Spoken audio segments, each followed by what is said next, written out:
What's up, y'all? It's your boy Devin, and welcome to another episode of the Devin Young Show.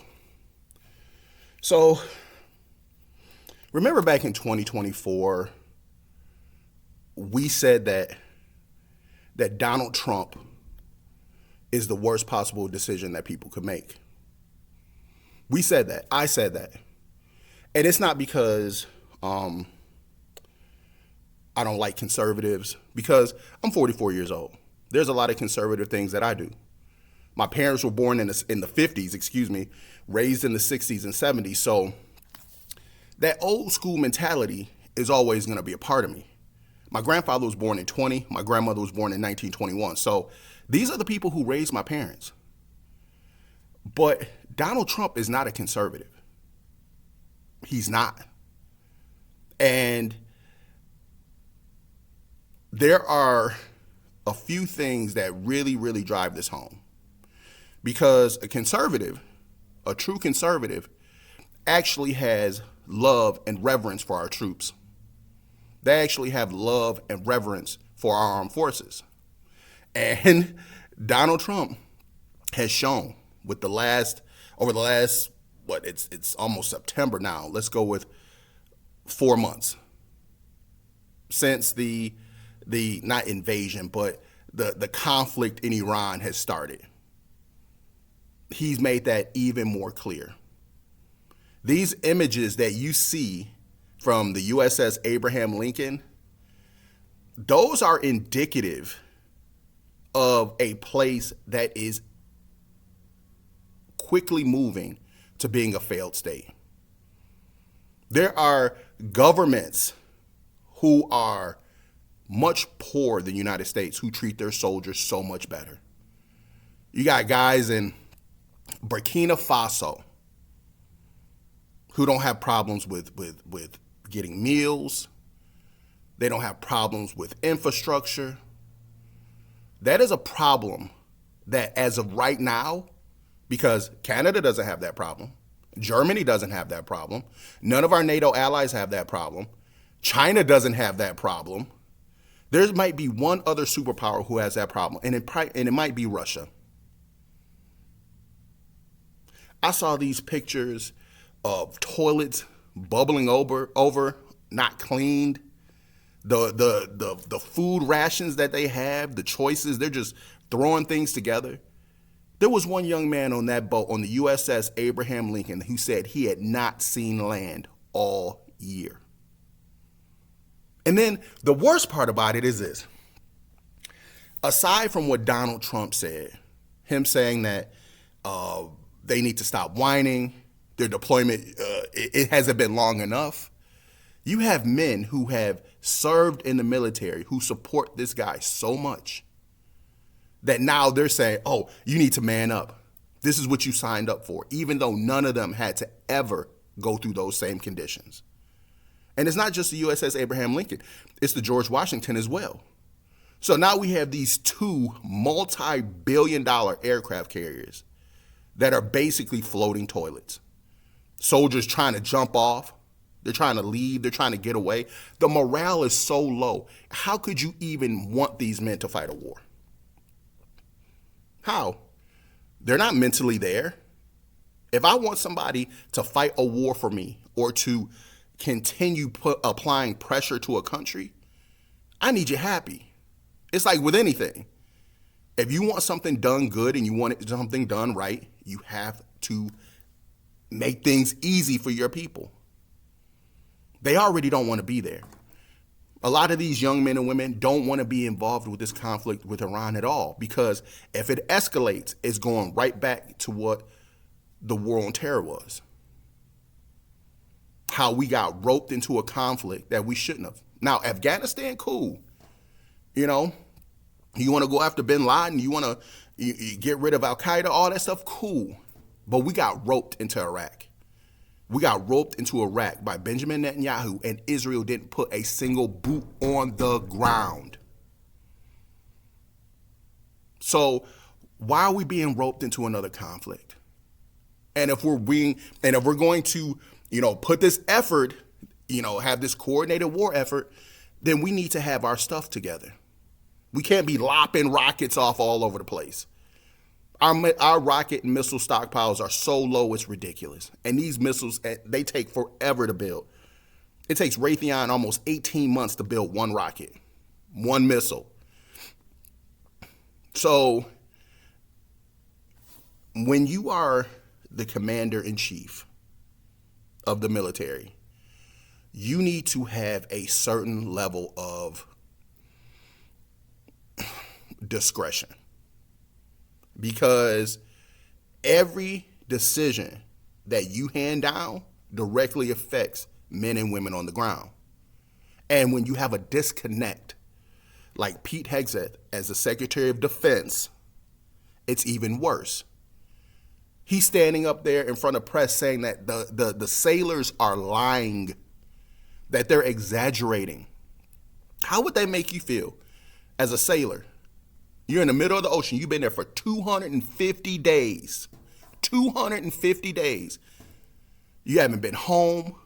You can't wash your ass. You can't eat a proper meal. You can't wash clothes.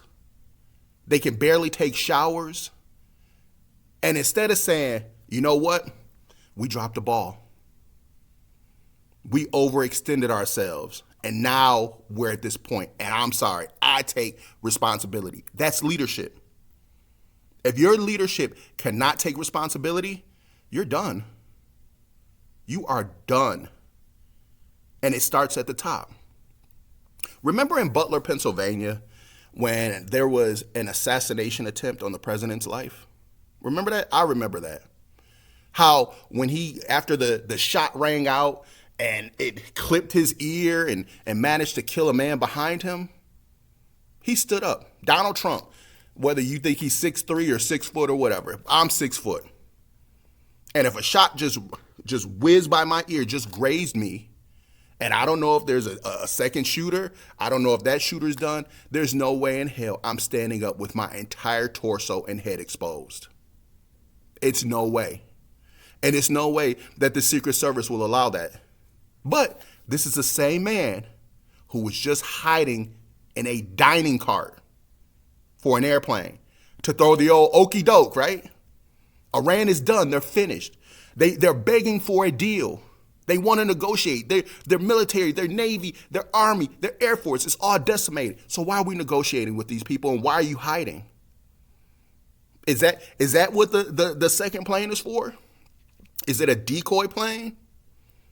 Because why is the American taxpayer paying for 2 Air Force Ones to run at one time? I thought you cared about it. I thought the prices were coming down. These ridiculous tariffs, this should tell you everything about the tariffs for everybody who agreed with the tariffs. Why is it this? Why is it that the huge corporate companies, the huge corporate entities, they're getting their tariff relief checks? It would be much easier to cut you, a small business owner, a tariff relief check or a tariff refund check.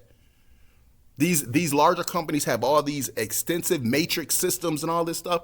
It would take forever for them to get all the documentation and gather all the documentation in order to get this relief or get these refunds. So you telling me some guy who runs a little construction business, he employs 5 or 6 dudes, it's harder to get him his $10,000, $20,000 check, but you're paying out $600 million to Amazon. They got their check, right? The people who don't need the check the most got it, and they got it first.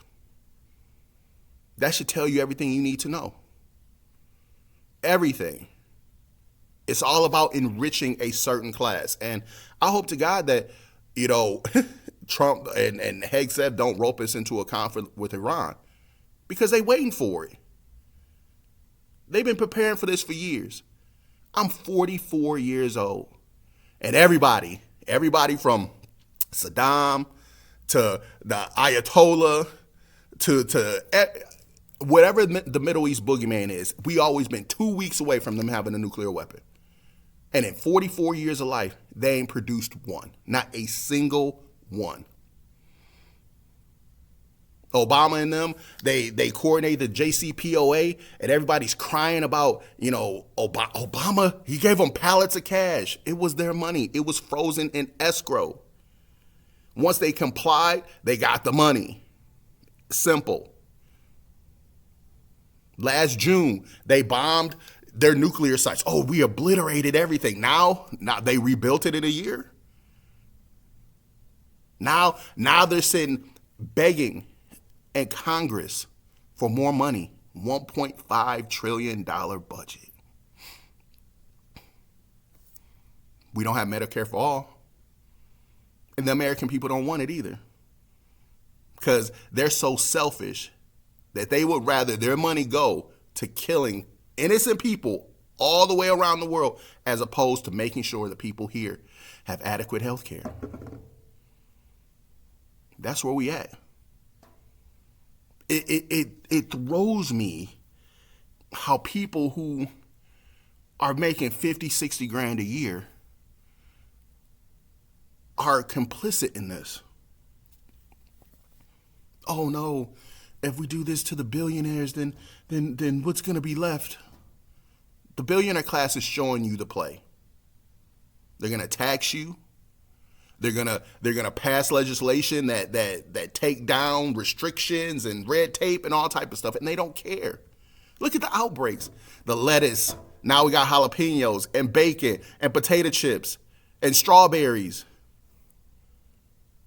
They're rolling back restrictions because they can and they want to make more money. You're nothing. You're just a cog.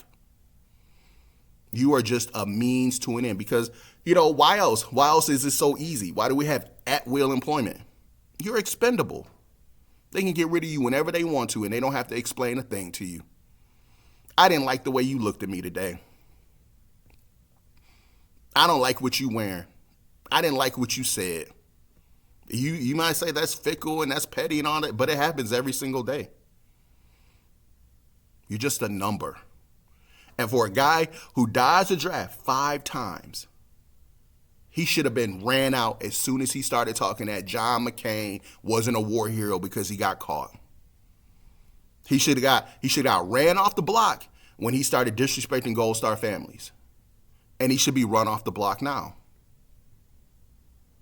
There's no reason. What's the reasoning to fight for a guy, for a country? See, because leadership is representation of your country. Why would you send your child to risk their lives for someone who would never do it, who would never let his children do it? That's what we're talking about here. That's why I think, that all presidents should have had some type of military background, at least some type of service, because then you understand. Like this is the thing with Pete Hegg said. People say he was a major, but for someone who because I know guys who served, they don't like talking about certain things. They don't like thinking about certain things. And for someone like Pete Hegseth, for the way he talks, for the way he acts, lethality, and feeding people testosterone and all this other stuff, that's not indicative of a man who's really seen combat experience. He might have been in theater, but he wasn't seeing real combat because his lustfulness is different to me. I've never seen a man who was a combat veteran be so bloodthirsty. So, for the people who voted for Donald Trump, at some point you have to come to grips and say, you made the wrong decision. He's showing you why. Even the little things he's showing you. Oh, they should be happy to pay $4 a gallon for gas. So Iran won't have a nuclear weapon. But I thought we destroyed their nuclear capability.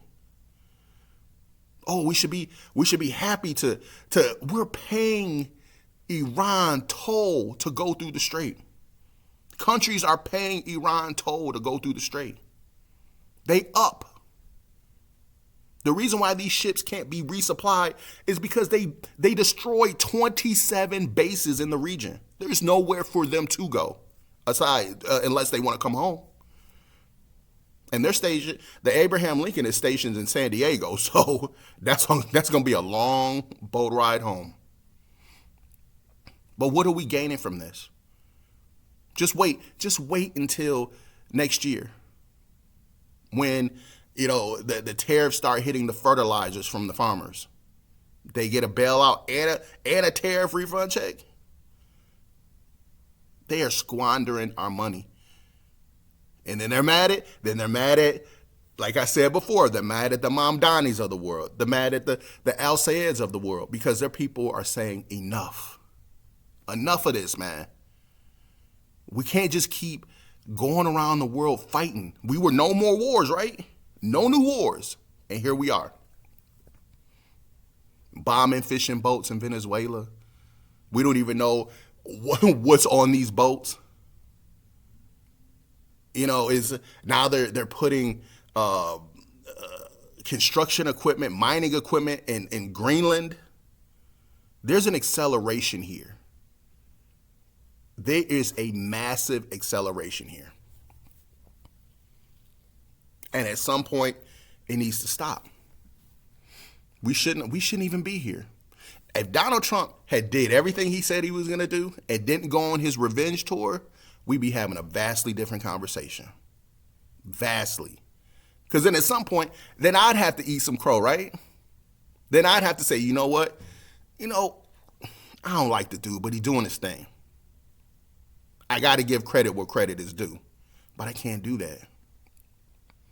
And I really can't do that watching things unfold like,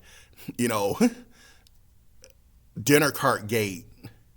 Carolyn Levitt, who I thought was going to ride with Trump forever, she's like, I'm done. She sees how expendable even she is put on that decoy plane. This man is not your friend. And that's the vibe that I get from a lot of his supporters. We want to be friends. We're fans. We're supporters. He's a president. Presidents don't have fans. They don't have supporters. They have constituents. That's what they have. They have people that they serve. They work for us. They work for you. They work for me. And all this money is our money. And the second that the American people or any other group of people say, I don't want my money spent on destroying other people's countries, that should be it. That's it. It's over. But hey, what are we going to do? Because the next time, there's going to be some major concessions. We can't be trusted. We can't be trusted. All the other countries moving forward will ask for guarantees that we aren't prepared to give, but we will have to keep this from happening again. That's what happens when you roll too far. You got to come back. And you got to come through all that muck and start all over. So we got to rebuild relationships with everybody. If that's even possible. Because this world where we all need each other, saying I don't need you, or that propaganda doesn't work. You can say a lie enough that it becomes the truth until people stop buying into it. Until people say, stop, cut the crap, and let's get to business. Because there's no net benefit. Was it actually worse under Biden? I mean, you can talk about 2021 and 2022, hyperinflation and all that other stuff, but that's the whole world. It wasn't just happening in the U.S. Aside from that, by the time Biden was out of office, inflation was 2.9%, 2.7%. I mean, what? We still paying the same amount for eggs. We paying more for gas, paying more for meat, paying more for housing, paying more for health insurance. How was it worse? That's the question. In the comment section, I want real, tangible stuff. I don't want to hear nothing about drag shows for kids and all that stuff. I want to hear real, tangible stuff. Not stuff you heard, not hearsay, not something you picked up off some forum or message board, something real. Because I can tell you this, it probably wasn't. Tell you this, the defense industry didn't have any problems with awarding contracts then, but they do now. So take that how you want. Take it how you will. But a leader of a country who is the commander-in-chief of their military, of the military, if they are standing there destroying the morale of their soldiers, their airmen, their sailors, their Marines, you cooked. I'd expect an AI video from Iran any day now, if it's not even out yet. It could be out. But yeah, that's where we are. These people ain't gonna want to fight for somebody who talks like that. Because what happens if there is an escalation and there is a ground war in Iran and we take significant losses? What's he gonna say then? What's he gonna say to those families? Your kid was a loser because he got killed? Your kid was a loser because he got captured? Someone who gave their life, their very essence, their everything to this country. They made the ultimate sacrifice, and you will look at them and say, you're such a loser. Only a loser would have this happen to them. Meanwhile, he deferred the draft 5 times. I hope we don't go there. So, but I meant to record a little bit last week, but I had a few things going on. My schedule's changed up a little bit. So, but here I am, man. And yeah, I wish the best. Like, people, they hear people talk like me and they say, oh, you hate the country. I don't hate the country. I want what's best for my country. And I think the people in this country deserve so much more than what they're getting. They deserve more. And you might say, well, 77 million people voted for him, so they don't deserve more. But there's 160 million people that didn't. They deserve more. And it's easy to say, well, they didn't vote, so, you know, they wanted this. You're not wrong. You're not wrong. If you withdrew your vote, then anything that's happening, you pretty much voted for it. So, but that still doesn't mean that people deserve the worst. That doesn't mean that people don't deserve adequate housing or health care. It doesn't mean that they shouldn't be allowed to purchase food for their family. So, we got 2 more years. 2 more years. And I hope that, you know, we can rein some of this in, calm things down a bit, and regroup, because we need to. Because all of this, it just makes us more vulnerable. And you got people like China, and they watching. They are watching. Excuse me, I tried to hide that. So we need to try to be the strongest country we can be. Like, the morale on the soldiers on the ship, if the morale of the people in the country is better, is happier, the people are more productive, and that's just the way of life. People deserve, this short time that we have on this planet, we deserve a little bit of security. We deserve a little bit of happiness. So we can't be all worrying about gas prices and egg prices and the geopolitical landscape of the world. We got to have, at some point, a pure 100% focus on us as a country and making it the strongest and best it can be, because it hasn't been that way for a long time. So take care, y'all, and I'll see y'all later. And as usual, tell your mama you love her, tell your dad you love them, tell your siblings, spouses, boyfriends, girlfriends, whomever, and most of all, tell yourself that you love you too. Peace.